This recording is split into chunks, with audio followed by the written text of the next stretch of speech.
Episode number 2.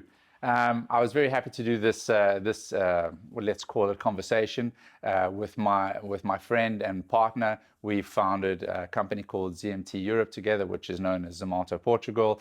We've been working together for a very long time, but for the first time we were having a conversation as me interviewing him. So it was a bit of development for me. Another thing to notice is that my energy dropped during the middle of this conversation. In my usual ways, like trying to push myself really hard. It was like, let me try do a 24-hour fast on the same day that I'm doing 3 podcast shoots. So had a bit of an energy drop throughout the middle, but it was good learning for me in terms of making sure that I'm very prepared, making sure that I don't take for granted the guest that I'm talking to, even though I've known them for a very long time. What you can learn about here is grit and how to push through challenging situations and pivoting a business, essentially taking over an existing brand and then turning it into something completely new and making it own, and some of the trials and challenges it puts on you as a leader in doing that.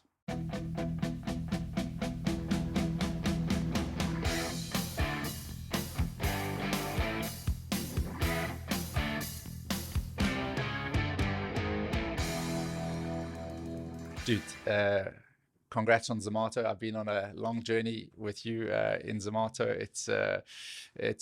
It started off as something completely different. I remember the first conversation was like, hey man, Zomato's leaving globally. We should definitely take this thing over locally. Like, let's do it. And the picture that we painted was so simple versus like what we actually ended up having to build was completely complex and difficult. So like, what's that journey been like for you since from zero to where we are today? Well, that's the most complicated. So you choose the first and the most complicated question first. Yeah. So it's been a hell of a journey. I think in the beginning when we heard about Zomato leaving and when we looked about it, it was a very simple opportunity, but with a lot of potential that we could work on. There were a lot of things that we could develop.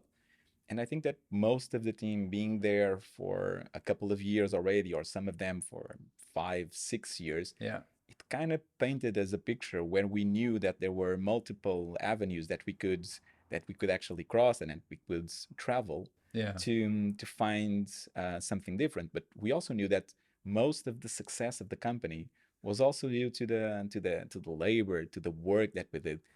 The people over here trusted a dream, and they've implemented that dream very well. We've seen Zomato in several different markets, and not all of the markets were as receptive, and I think that had a lot to do with the team. So obviously there was a lot of potential on what we could do initially, and it was a simple value proposition that we could use. But I think that having the team and having the vision of everything that we have developed over those years kind of painted it more clearly, and now it shifted into something, as you mentioned, very different, but probably with way more potential than what we were identifying in the beginning. Yeah, so I mean, like, if you had to classify the main differences now in the business, so before we were largely a classifieds business, restaurant listing with ratings and reviews, helping people find places to go eat or restaurants near them. Like, what would you say is the main differentiator in terms of what we are as a business today? I think probably the main difference is that we were seen as a marketing platform in the beginning.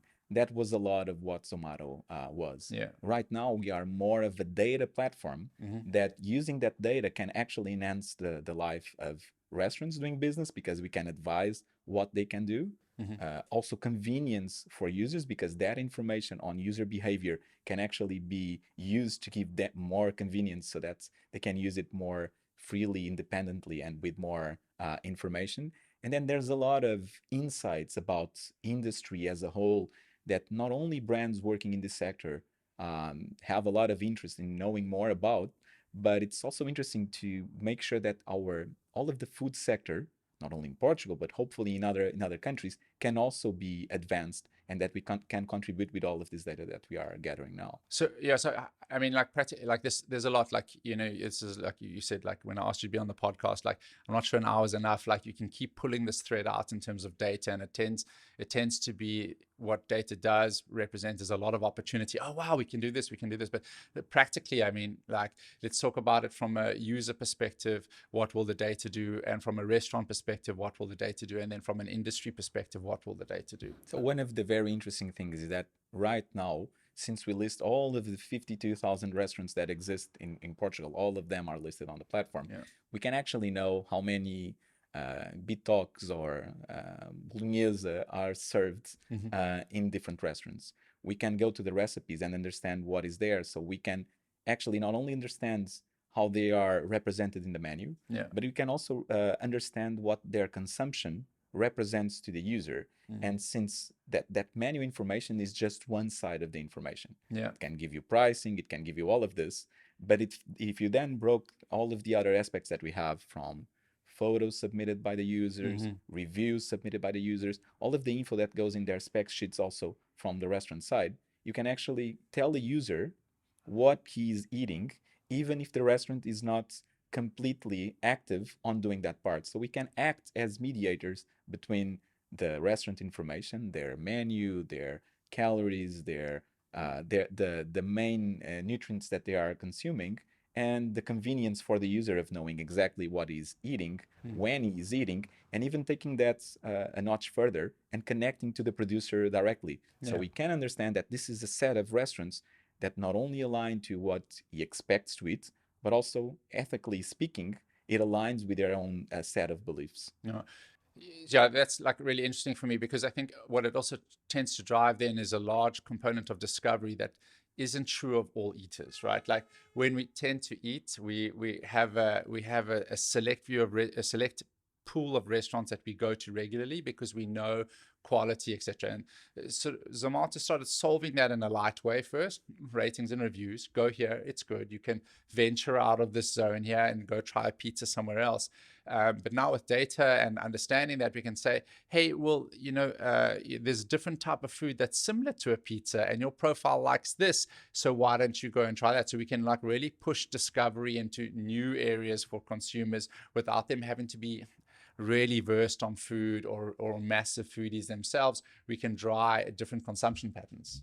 Completely. One of the most amazing things by having 52,000 restaurants is that we have a lot of information, but we know that that information also makes the choice difficult from the user perspective. Yeah. So knowing that before, probably the radius and the price were the two most important things for a user looking for food. So 4 years ago, when a user would open Zomato, the main things that he would look for would be what's near me and how much will this cost me. Yeah. Right now, we see a trend in terms of search, and we see that users are actually looking for what exactly is this restaurant serving me? Yeah. Not only about cuisine type, but also understanding a little bit more about his whole experience. So how is this dish prepared? What elements, what description, what pictures do I have about this specific dish? So it's way more about the experience than just the convenience or the price itself. And mostly, as I mentioned before, you can see it with, for instance, the top trending searches with vegan over time, but you can also see it with other cuisines. You can see that people are really looking for more personalized experiences than what they were doing before. Yeah. So if it is near you or not is not a main problem that we are solving right now. Yeah. It's essentially, does this restaurant has the fit for me to have like an amazing experience over here? And that's a convenience that we are giving to users that they are completely thrilled. And this is just the beginning. Yeah, and I think that's also the context of the user, right? Like if you're a foreigner arriving in Portugal, near me and good is actually a prime solve for you. It's like, okay, well, how do I solve that problem? But if you're local, that's not true anymore. Like you have a restaurant just outside your doorstep in most instances, or something within a sort of a 500-meter radius. There's plenty of restaurants, but now it goes one step further. And so tracking the interaction with the user and the restaurant is like, it's going to develop whole new insights in terms of consumption patterns. And so that then must translate to other industries. So like, what are the other industries that are really interested in this? So apart from industries that directly sell to restaurants, and that's one very obvious point. So several FMCG brands have interest to know because they will be selling those products directly at the restaurant. So understanding their traction is very important. Yeah. But beyond that, there's a lot of patterns on the consumption of users that matter a whole lot to these companies as well. So imagine that, for instance, you are trying to launch a new vegan products in a certain city or in a certain market. Just understanding beforehand how much of those products or those subset of products are present on your menu, that's already like line number one of understanding what's the Yes. potential of the market. The second one is for those restaurants who actually offer those items, what is the sexiness of them and how can we translate sexiness? We can see how many reviews do they have, the pictures that the users post, are they attractive, are they not attractive, the number of views that that restaurant has overall. So we can actually tell them if a pattern is created, and we can give them the data to take the best possible decisions on implementing new products, even if it's not sold directly to restaurants. But mapping out the consumption from restaurants, I think it's still a very needed point. And there are several companies that want to understand this dual movement between consumers and restaurants, which is very unwell mapped till now. Yeah, I mean, unwell maps is like a black hole. Like if you look at the digitization in restaurants, it's very low. You walk into any restaurant today, and it's like the order's still been taken on the little piece of paper. There is a disconnect. So once the user leaves the online world and actually sits down in the real world in the restaurant, there's a gap developing there that we just haven't been able to, until this point, really understand very well. And so now we have the benefits of machine learning, AI, huge data, all of these things behind it that we can really start to shape understanding in the restaurant space. And restaurants are going to be a primary source of food, right? Like, so it's where we go, we eat there frequently, their costs are better. There's all these elements around that. But what are the methods that you guys use to solve for data collection? How are we actually collating that information? So in the past, we had an approach to data, and I'll give you an example. So it would be very people intensive in terms of usage and resources. So for instance, every restaurant that would open, we would click a photo of the outside, and we would essentially make sure that that restaurant really existed. That was the number one. And second, that we could give some insight to the user of where the restaurant was located, because you could see some, like if you see like a black fence there or a white door, it could kind of tell you where that restaurant was located. Right now, just from taking such a similar photo, we can see if the restaurant has outdoor seating, how many seatings, the type of restaurant, so we can kind of insert it into a persona in terms of restaurants as well. We can see who is the suppliers, because usually if you just zoom in enough, you'll see on the main glass that the stickers from the suppliers, and many times even our competitors are there on the front. So there are a number of factors that you can now read from exactly the same content that you were retrieving before, that you can now understand just in a glimpse.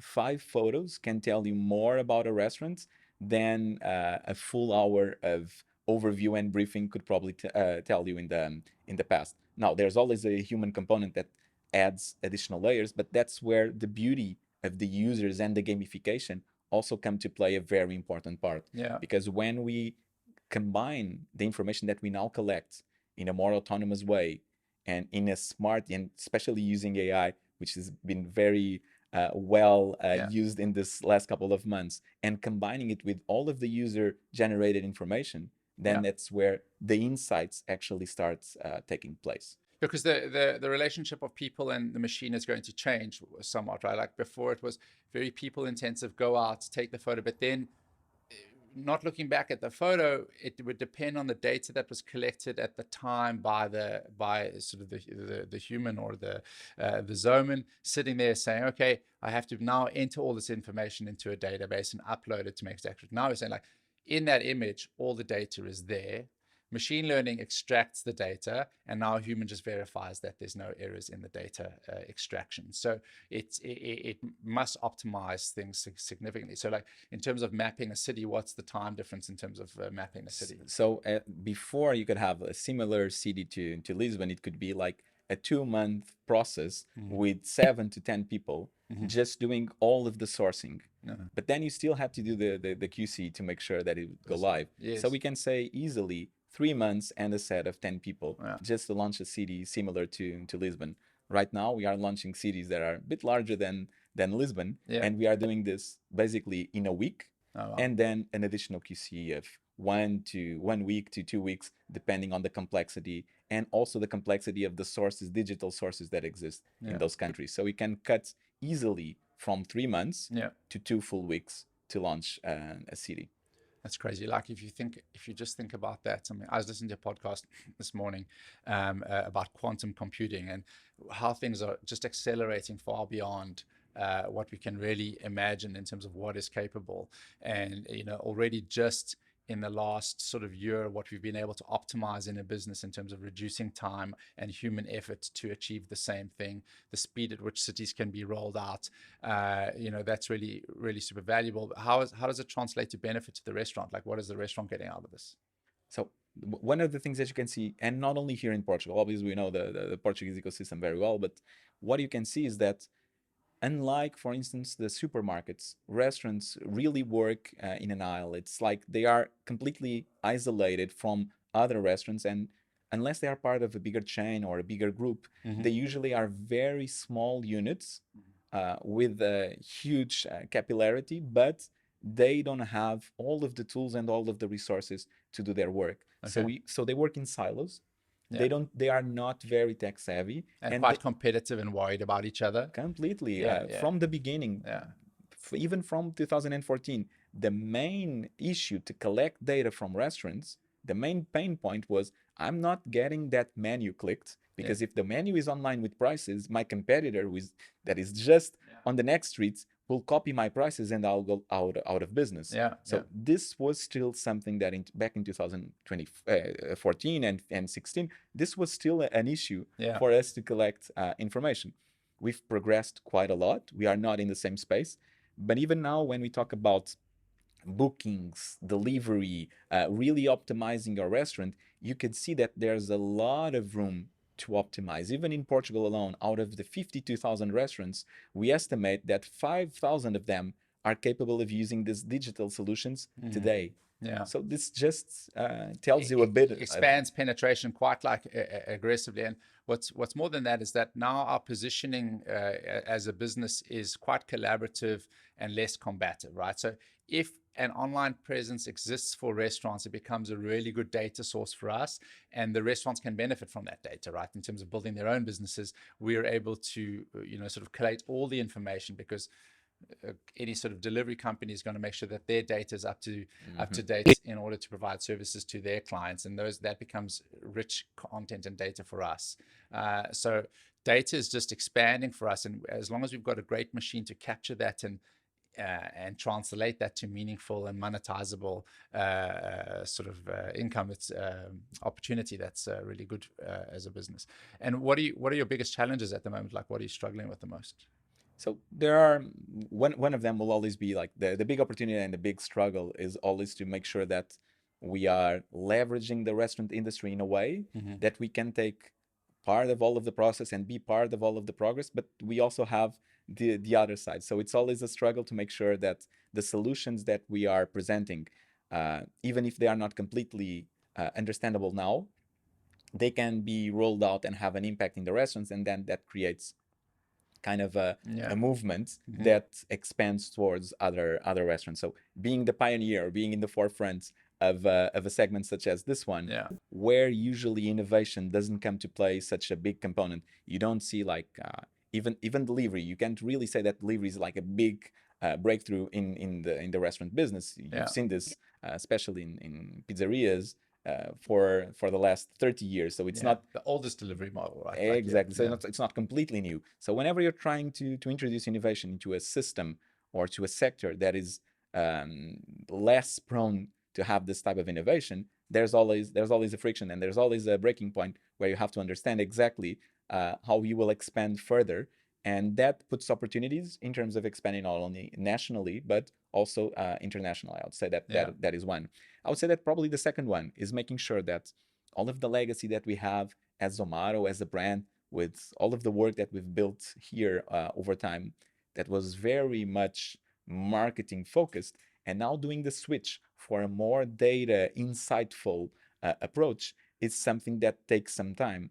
It might not take the same time from users Yes. as we have seen with COVID. Users are very prone and very agile to adapt to Yes. new solutions, but to the sector itself, even to stakeholders within the tech ecosystem, from investors to other players in Yeah. the FMCG world, you have the ones that are really excited, but you also have some that are Yeah. a bit cautious about this. I would say that those are the Yeah, biggest that's two the thing struggles. about pioneering, because you're in this place where, like, hey, I see this new way, and we're going to follow this new way, and everyone's kind of saying, no, but this is the other way. This is the way that everyone's kind of doing it. It's like, proving that concept or proving that model becomes quite difficult, especially where you've got legacy, right? Like you say, we're gonna sail across the world and we're gonna do this thing. It's like, but you guys aren't sailors. You guys aren't you guys who are good explorers, overland explorers, so you're better hikers?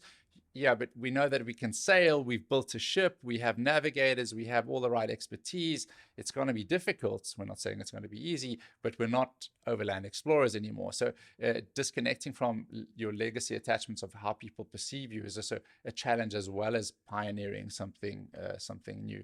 And just shifting track a little bit here, dude. You run a startup. You have a family.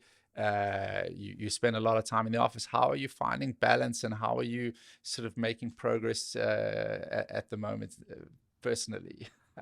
So, finding balance.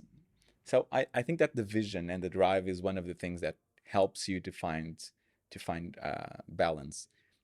If you are doing things but you are completely invested in what you do, if you have a vision, if you are executing, if you can see the traction, I think the ability to zoom in and zoom out, both of the family context and the professional context, is one of the biggest superpowers that you can have, Mm-hmm. because that allows you to see the traction on a daily basis, without being too caught up in what is not working and what is not working right.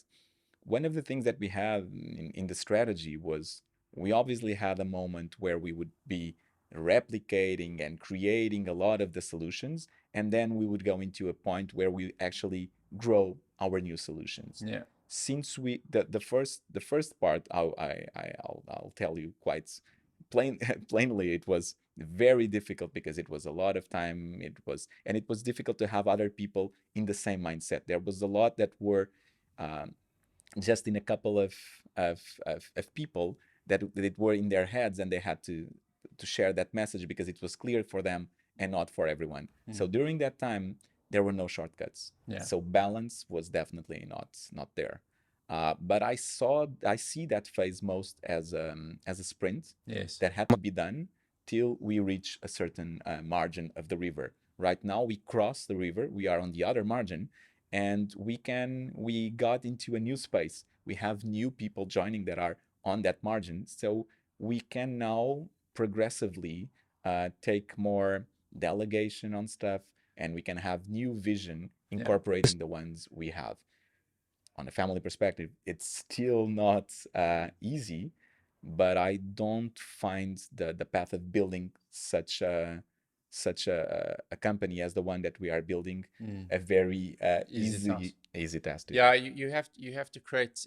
I think that home support is a big piece of it. Is saying, like, how do we strike, and the balance isn't necessarily defined as the scale definitely sitting in the middle. It can be balanced in terms of weight, slightly off center for now, but it can swing back a little bit later. So it's not a static mode, right? Especially in the startup space. And in many respects, it can be quite lonely, especially the first half. It's like, okay, we're going to rebuild this whole thing. I kind of see a vision. I'm talking to a really well-established, great team that knows a way that worked different to this. So you're constantly pulling people over the line to a new way. And now you've sort of crossed the threshold and you've defined yourselves as sailors now. So now you're attracting sailors. Before you were attracting a lot of overland explorers, and now you say, but I've proved that we can be sailors. And so the type of team dynamic that will come in and the type of interest from people wanting to work with you will be more sailor focused. Okay, we see it. We're the good sailors. Let's come and join your story. So like, how do you sort of, and maybe this is difficult because I know you well, and I know how hard you work, and you're quite stimulated by your work. But how did you feel lonely at all? And how did you combat that? So I think that when I first joined Zomato, and I was 30 years old, I'm almost 40 now. But when I first joined Zomato, I had a lot of personal traits that were not in my favor. Luckily, I had people that dedicated the time, and I had experiences, and I had people betting on me that allowed me to move on and to transition to a new type of professional. So, just to give you an example, in the beginning, in 2014, I would suggest you something, and if you would tell me, oh, but that's not the focus right now, I would probably be grumpy in the room, and I'd say, well, they don't listen to me. Yeah. I now manage to thrive on feedback and exchanging feedback and doing compromises, Yeah. not only negotiating those compromises, but also having those compromises myself. Um, so that really took me to a point where, even though it's tough, Yeah. it's something that feels very natural to me, Yeah. because that type of, I had the time and I had the betting of different people to make me the professional that I am today. So Yeah. I'm lucky for that. What I'm trying to do now is to replicate the same opportunities and the same energy and the same learnings that I was lucky enough to have. I'm trying to get, I'm not saying this is easy. No, This is very difficult. This is that's probably great. the most difficult point, because we are talking about our evolution as professionals. Uh, Everyone wants to be safe, apart from some specific psychos. Everyone, You mean startup founders? exactly. That's the other word for it. Yeah. But everyone wants safety. Everyone wants control. Everyone wants to have predict exactly how much they will work, in what way, with what type of challenges. Even when they tell you that that's not what they want, Yeah. Yeah. most of the times you actually feel that that is what they want. Yeah. So it's difficult when you change, or when you're implementing that type of change. You really have to understand if someone wants to walk that path. Yeah. Because if they don't want to, then probably it won't be the most pleasant experience. And there are a lot of other experiences which could be way more pleasant. Yeah. For having this type of startup mentality, you really need to be more bendable. You really need to work on your uh, how I don't know exactly how to put it precisely, but you have to be able to be more flexible and to Yeah. compromise Yeah. more than you normally do. Yeah, because I mean, even on a project basis, you can start executing on project A and get to 95% done and have to abandon, right? Like, so if you're not flexible and you're really tied to predictability and to structure, it's a terribly insecure, horrible place to live. And when you're pioneering something, it's even harder, because everyone expects, in one way or another, to have like a full job description or a full overview Yeah. of what's happening in year 2, what's happening in year 3, what will happen in year 4, and trying to balance the vision with everything that happens in between. I think that is one of the most challenging points, Yeah. because you want to be completely open and completely transparent with the vision, but sometimes you know that the vision, if you just move forward 2 or 3 years, Yeah. it can be so intense to people that haven't walked that path, Yeah. that they might be just completely Yeah. They'll unsure. emotionally break, and you see it because in the startup space, you kind of say, this is the vision. And then someone will say, well, how do you get there? And then you say, I don't know. Mhm. That's why you're here, right? Like that's, and then it goes back to this collaborative build out of the way. Yep. And so that it's a very select type of individual who has to be motivated in that space. And, like I like the fact that you talk about your evolution personally in this, is that initially taking feedback was difficult for you. You had a very clear idea of how things must be done. Speaking from experience, like how things must be done, and then deviation from that was like difficult for you to digest. Whereas, like as a leader now, with a very big role, saying, okay, well, how do I collaborate on inclusion of some aspects, dropping away of some crazy ideas, and then finding a way that we can all sort of work out process and operations behind that. So it is a crazy, and you see multiple evolutions within the business over time. And so other than your sort of your ability to take feedback and now your want to develop others, what are other small like developments you've personally seen through building your own startup? Ooh, a lot of them. So Ability to take shits, definitely there.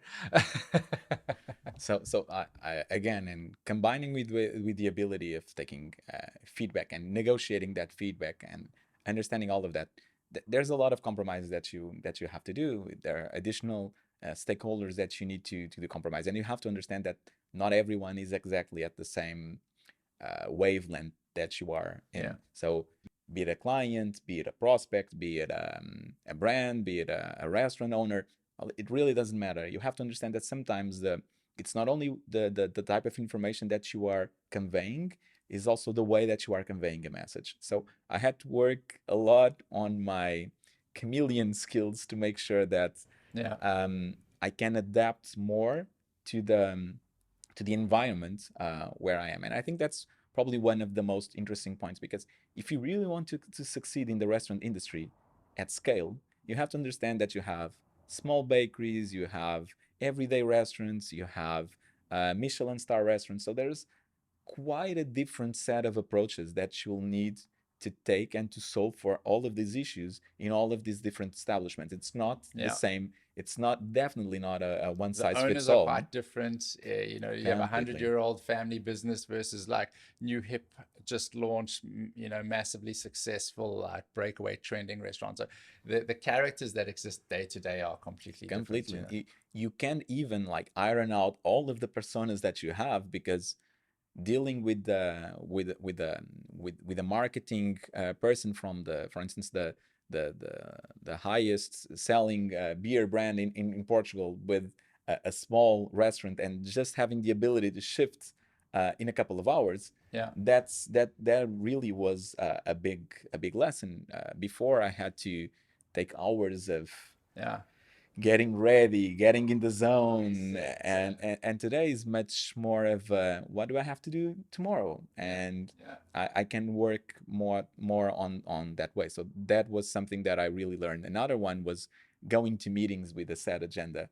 I know that this might seem more of common sense than anything else, but I dread some meetings that I have because they don't have a set agenda, and they are prone to just go and navigate It just becomes a endlessly. meeting. Yeah.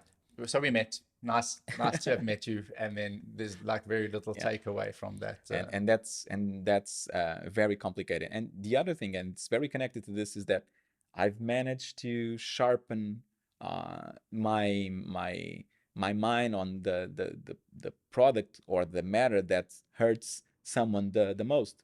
And that's very easy. I always tell that you only have one pain that is higher than all of the other ones. If you solve for that one, then you have a meaningful way to go through. Yeah. But if someone is shouting that I don't have this, I don't have that thing is not working, if you can really understand Yeah. what is the main purpose and the main pain that they are feeling, Yeah. that is like a good superpower to have. Yeah. Because you might be mudded away with all of the feedback and everything screaming at the same time and everything not working at the same time. But when you actually understand that all of that is not working is probably like an onboarding screen missing. Yes. All of what is not working in a restaurant is actually having a more accurate view of the spending that is happening on a monthly basis. So Yeah. when you Yeah. kind of, and even on a personal level, Yeah. when you understand that everything that is not well with that person is actually something that is One happening. thing. It's one thing. It's happening on a private level. It's happening on the hours that that person is now working. Is happening on the will to take on additional responsibilities. Yes. So it's never a set of things. There's always one specific thing that matters more Yeah. than anything else. If you manage to understand that and to put on the work to solve for that, that usually takes you far. Well, yeah, I think even in team management, like we create a lot of noise for ourselves as individuals, and having someone with clarity of thought to say, you're looking at the wrong problem. You need to prioritize this problem that will solve for a lot more sort of under there is a big deal. I think you've given me examples where someone said like, well, I need to get paid more money. And I systematically work through like, you don't need to get paid more money, you just need to make more sales. Like if you make more sales, that solves for your money problem. Like, and let's think about how many sales that actually means for you in a month. And so actually, if we apply like 5% more effort, you'll get 2 more sales, which solves for the money problem in terms of solving X, Y, and Z for you. And I think that works in a very basic example like salary management. It works in a very complex example in terms of what a brand wants, in terms of working with you in a business. What problem are they really trying to solve? And if I peel that back for you, and I win something, you win something, it's going to be a match made in heaven.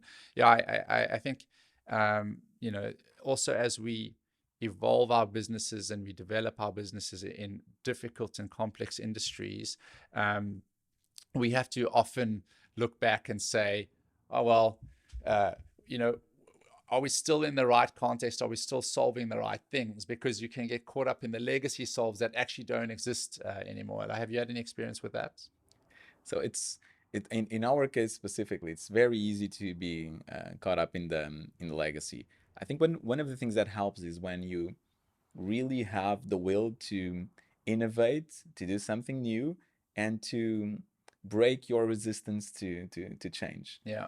If you really believe that you are doing a big portion of changing the world and creating a better view, you have to, the first thing that you have to admit is that it's not working today. Yeah, yeah. So if it's not working today, you are bound to break some stuff to make it work. Yeah. There are several points in terms of legacy, and even the name of the company creates such a legacy. The fact that we were mostly based on marketing before creates such a legacy. Even the fact that we would change some of the directions according to some specific times of the year, all of that creates some legacy.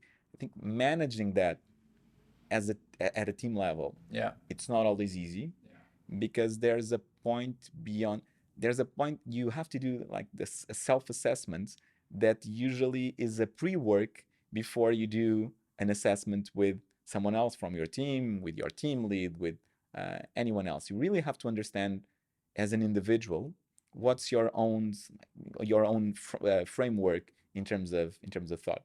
When you understand that, then it's easier to work towards something. Yeah. Because if not, you're so formatted to that specific type and the legacy just creates additional layers of protection for you.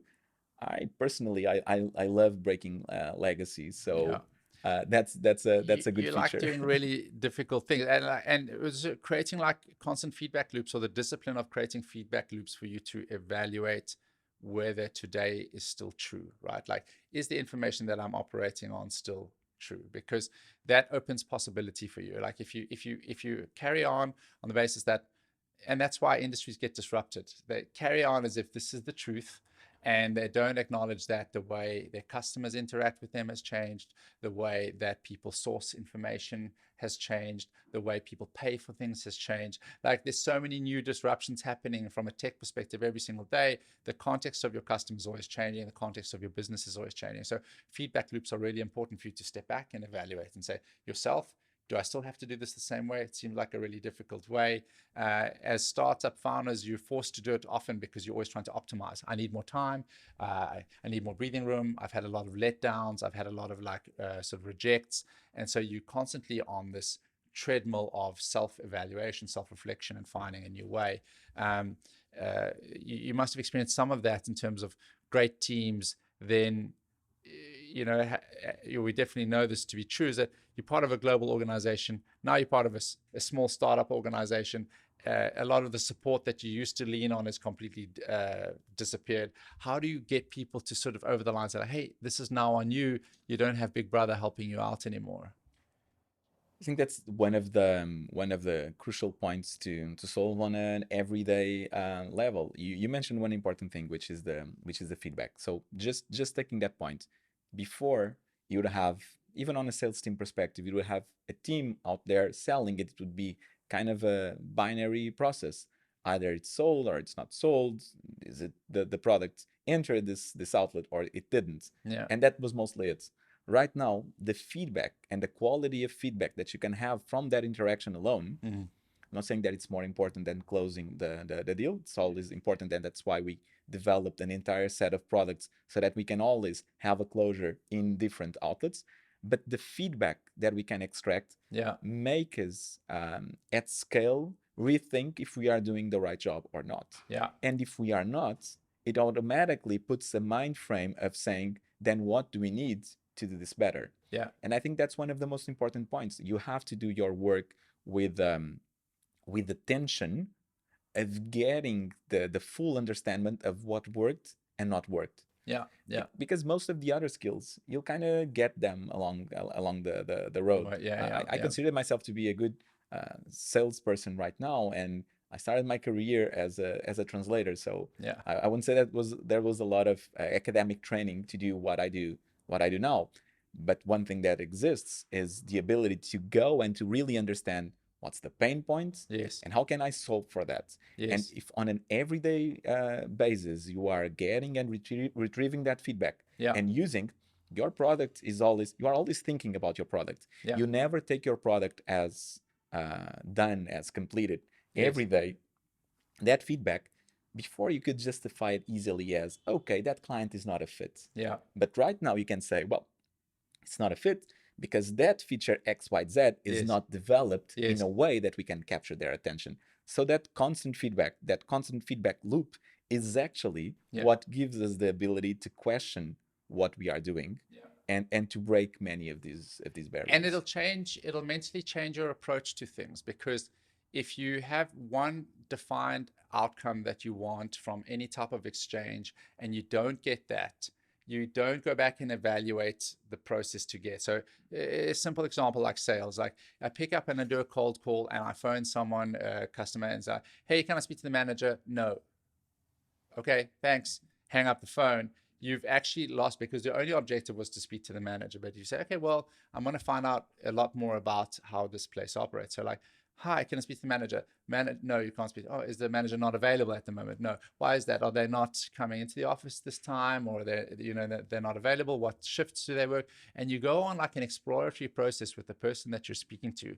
Not only do you gather a lot of data, you change your angles. Like, okay, so the manager comes in on Tuesdays at 4. That would be a good time to call them, right? Yes. Okay. Now you've got the information, and then you have the objective. So you will still get to speak to the manager, but at a later date. And that information gathering, that feedback loop, will keep you on this constant sort of developmental cycle. And so I think that's something that we kind of miss. We get so caught up in the objective.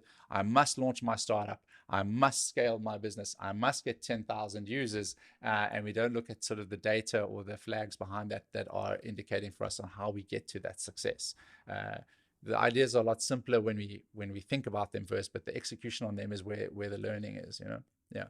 And, in terms of next steps, like the things that you're really excited that you're building, like what's like really at the top of your mind in terms of great projects that are coming up?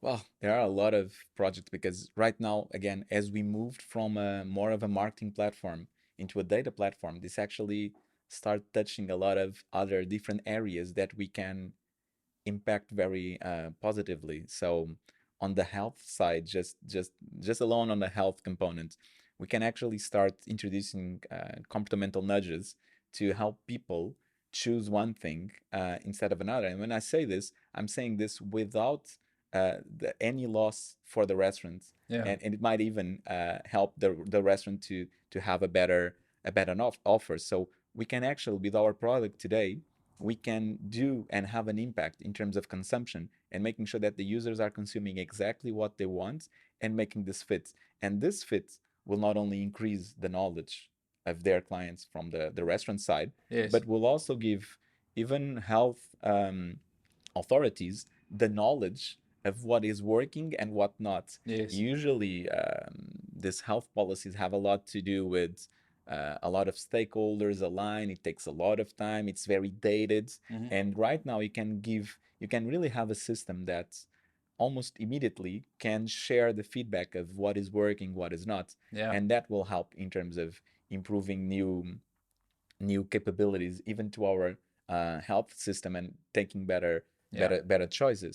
Obviously, for a restaurant, there's a whole universe that we are now introducing to them on how to optimize their menu, how to optimize their photos, how to understand better the small and big points that are happening on their business, and doing, as I mentioned before, kind of a zoom out from Yeah. their business and understanding exactly it's not Nuno that doesn't like that pizza. What we are actually seeing is a trend over the last 6 months where users are saying that the quality of food is decreasing, Yes. whereas the service is increasing.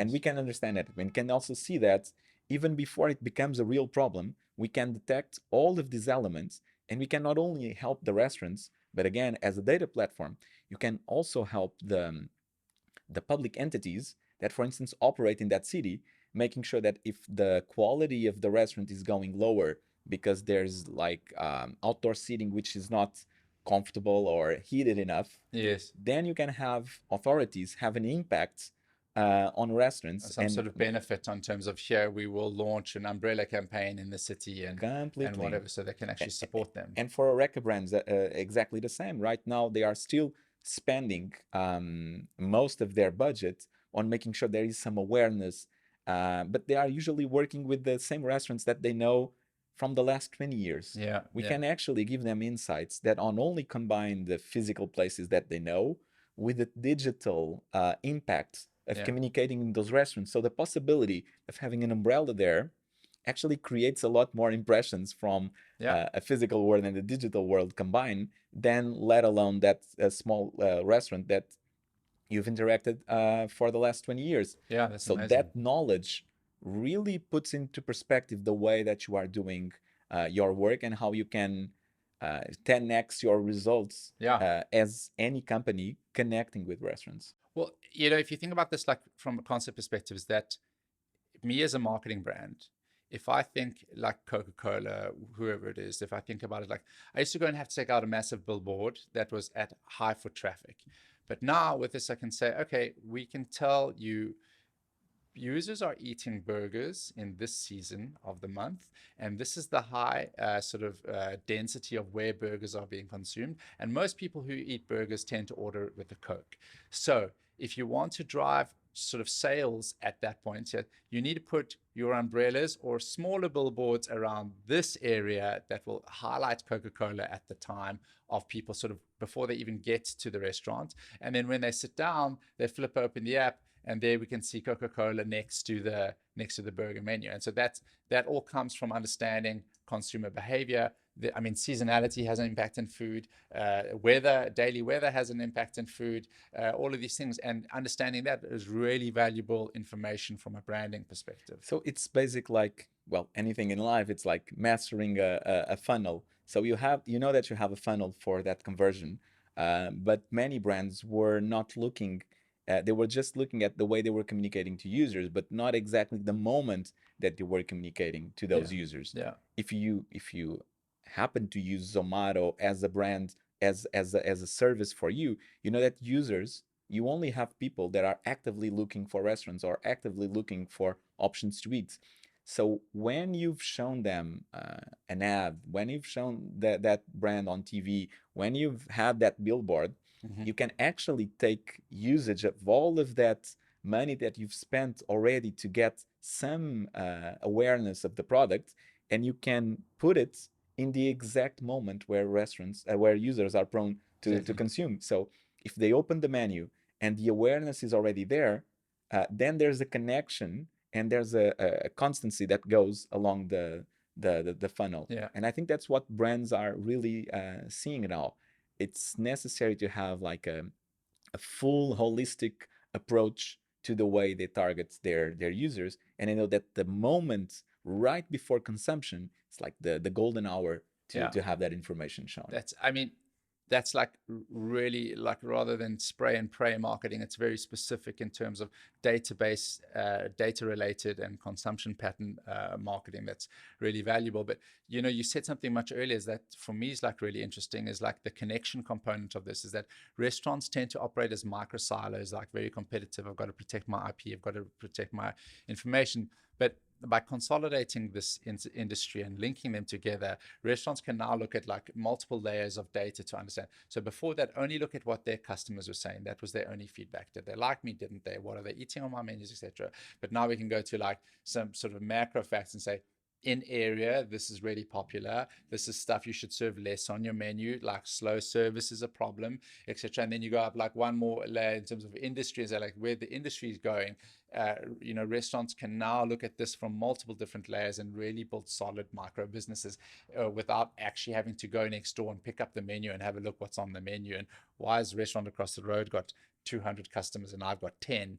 Data will help them solve a lot of these queries. Completely. One of the first things on data is that when you used to go and talk with every restaurant, there was a problem before, which still happens, but there was a very clear problem, is that restaurants didn't have, in their majority, they didn't have like a clear value proposition.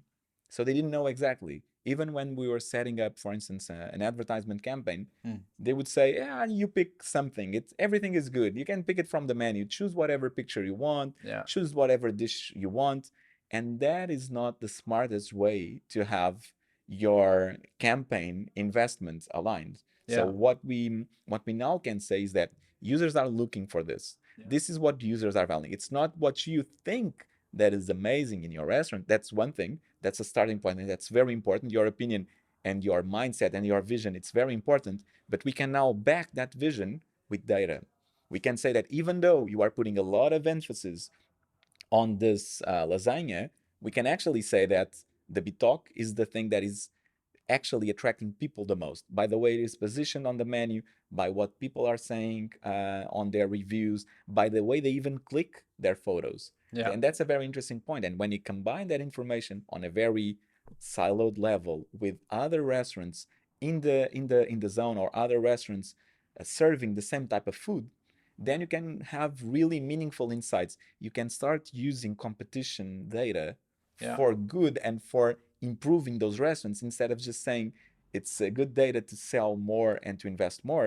It's actually a good data point to improve your business. Yeah. Because that type of information is very, we can break it down and we can make it very usable. It's not something very high end that a restaurant cannot understand. Yes. Yes. We can actually break down that information and say, this is how you can make your business better. This is how you can make your business more attractive. This is how you can make your business more competitive with the offering that is Yeah. that is within the same set. And then you can attach them to their suppliers. Like if you're doing bitox, this is the best beef producer. This is going to improve your product substantially. So this is the best place to get it. And you can work with the suppliers then in terms of accessing restaurants, which is like the real beauty of industry development, is that once we sort of connect them really well, we have a lot of opportunities to pivot and to build new and innovative solutions out there. So it's really been cool in terms of where it's going and what you've managed to build in the crazy last sort of 2 years of sleepless nights and all in. Like any parting words, we're going to wrap up. So anything else you wanted to add in terms of your journey? I think probably what I would give as an advice, one of the things that I miss the most is that 10 years ago, 12 years ago, 15 years ago, when I could take advantage of more sleepless nights than what I can today with two kids, I would have loved to have more people sharing the process behind building a startup and what actually takes, just beyond the beauty metrics that are usually shared. So one of the things that I would love to, what I love to say is things that the 30-year-old Nuno would have loved to hear at that time. And the thing is that it's definitely not easy. If it's easy, then you're looking at the wrong metrics. No matter how well you have managed to capture the problem, if it's easy, then there's some issue there.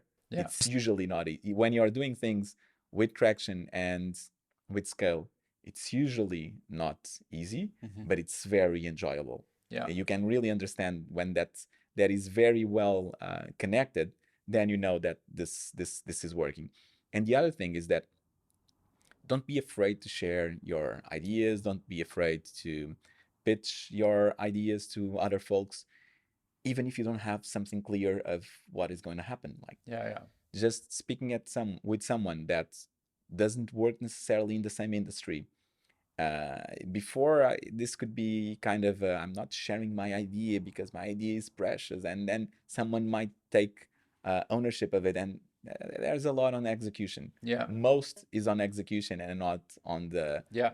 on the ideas. Ideas without execution mean very little Yeah. to nothing. Exactly. But when you actually have the ability to find other people within or out of this industry that you can connect well with, that you can have really honest conversations, tough feedback with them, Mm-hmm. that is one of the most interesting parts of the journey. And I wasn't used to do that too much. Yeah. And this is probably one of the one of the changes that makes me look at this journey in a very light way, and also encouraging people Yeah. to do the same, but with a good support system from people that are able to question, are available to talk, are good at finger pointing the problem, but Yeah. also Yeah. good at being amazed with what happens. Yeah, I can't agree with you more. I think it's having those conversations and exploring ideas with people. Just be prepared that you're going to get a lot of no, that's crazy. That's part of the feedback that we spoke about, the data gathering in terms of, okay, well, why do you say no? And just because it hasn't been done doesn't mean it can't be done. Just because another idea similar exists doesn't mean that your idea shouldn't exist. It's just about executing better than the other idea. Like all of these elements are true. And so having these conversations out there builds accountability to you in terms of execution and getting it done. The more people you speak to about it, the more you're going to build the idea, and then getting going on the idea will build momentum. So you will convince yourself it's a bad idea anyway. Like that's the first conversation that you have in your mind. Oh, this is a good idea. And sort of 2 months later, you're not thinking about the idea anymore. You actually convince yourself out of it. But when you put it out there, it evolves and the idea starts to take life. So I agree with you. Have the conversations out there, go for it, and ask for help. I haven't met one founder, you included, that isn't willing to sort of give up some sort of time to share out some sort of concept. And it really is an amazing concept because most founders and startup founders have walked a similar path. So reach out and get as much help as you can. But yeah. That's all today, dude. Thanks. I really appreciate you coming in and chatting to us. And yeah, we'll chat again soon. You're I'm welcome. sure. Thank you. Cool. Cheers.